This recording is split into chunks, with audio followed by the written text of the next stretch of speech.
Hey guys, so today's episode 3 of Foreign Affairs, where we will be talking about standardized testing. Very important things.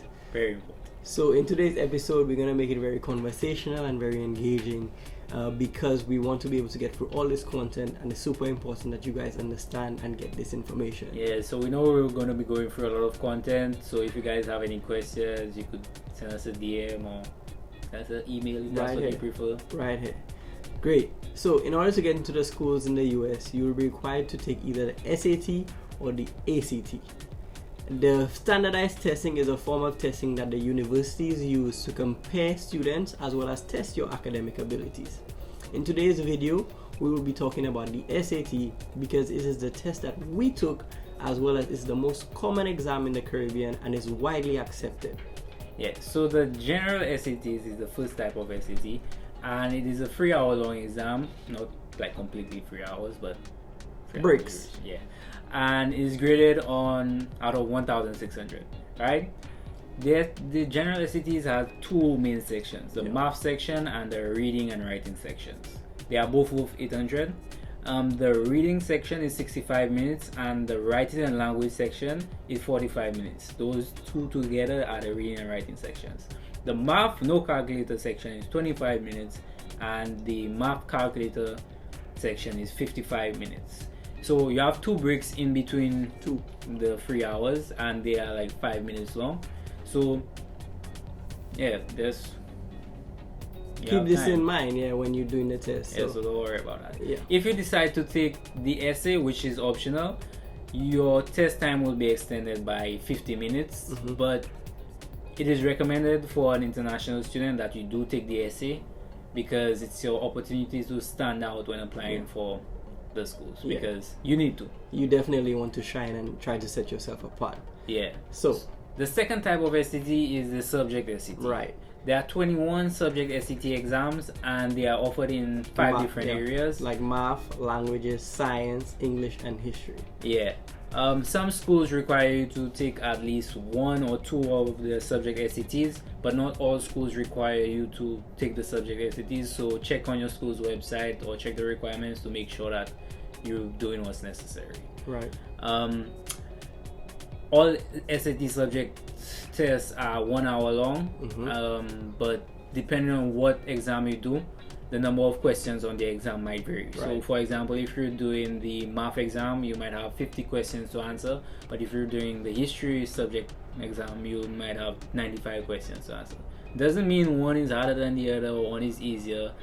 It's just something to take into consideration when you're doing the exam. The other thing that you need to know is that the grading for the SATs is kind of complicated. So each question on the SAT exam is not worth the same amount of points. Yeah. And the points are divided based on difficulty.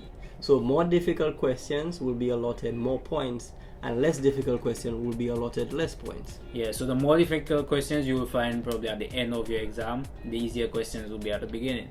The other thing too is that the SAT exam is graded on a curve.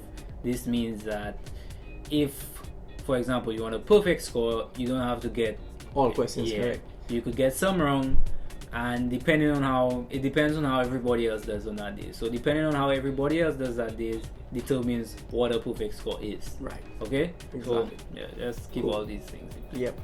Now we're going to talk about preparation, because that is most important. Consistency. If there is one thing to take away from this video, preparation practice. That's it. Consistency and consistent preparation and consistent practice, just to make you guys understand.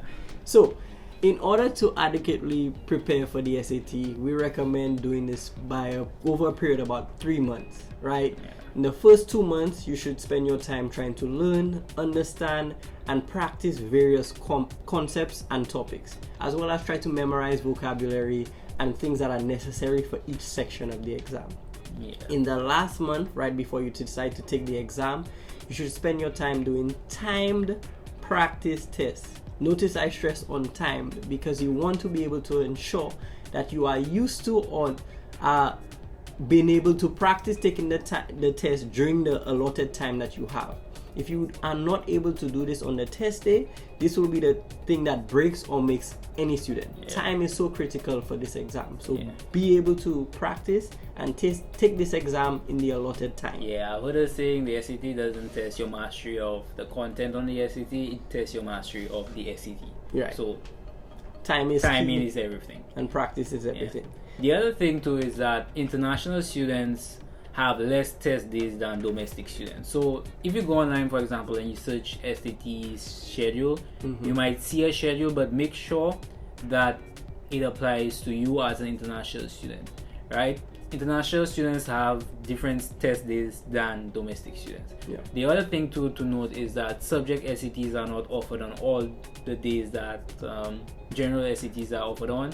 So you really have to plan in advance when you're going to take which exams. You also have to take into consideration that you want to take the exam twice, because students that take the exam twice usually do very well on the second try because of being used to taking the exam the first time. So definitely keep this in mind when you're trying to plan. Also, the date that you decide to take the exam will be dependent on when the school's application process begins. So make sure you take the exam ahead of when you decide to apply, so that you have everything together and are ready. Also, make sure you check the school's entry requirements so that you can ensure that you prepare and can get the score that you need to get into the school that you want to go to. The score is also very important. Yes, so keep this in mind, guys. Most US schools, their application deadline is January 1st, so probably the last date you have a chance to do the general SATs would be December. December 14th. Guys, so keep this in mind. Now we're going to talk about the resources that are available for you guys to use to practice. So the resources that are available online is your best friend when you're trying to find information on the SATs or your school in general. So prepscholar.com, I think. And Khan Academy. Khan Academy has a very great program for preparing for the SATs. It has diagnostic tests to see what you're strong at, what you're weak at, and it will help you progress. It has a schedule that you could take so that you practice every day and you get to the place that you want to be for your exam.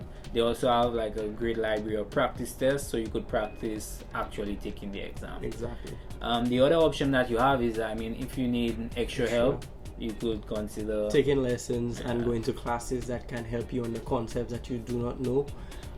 As well as very important that you guys try to get some of the SAT prep books. There's SAT prep books that come from the actual SAT company, and there's SAT prep books that come from other companies such as Barron's and whatnot. Can prep. There's so many different prep books out there, so be sure that you take these prep books. They have about 10 practice tests in them, and you do these tests and you get used to doing these tests in a timed fashion. And depending on the country that you're in, if there's a US embassy, the US embassy offers free lessons for the So great, guys. So this is our SAT wrap up. Standardized testing, practice. Main thing, if you take away anything from this video, please practice the exam. Do not go practicing a month before the exam and expect you to perform excellently. Unless you're a genius. I don't know if you guys are genius. Our viewers might be genius. But key guys, great stuff. Foreign affairs, we out. Boom.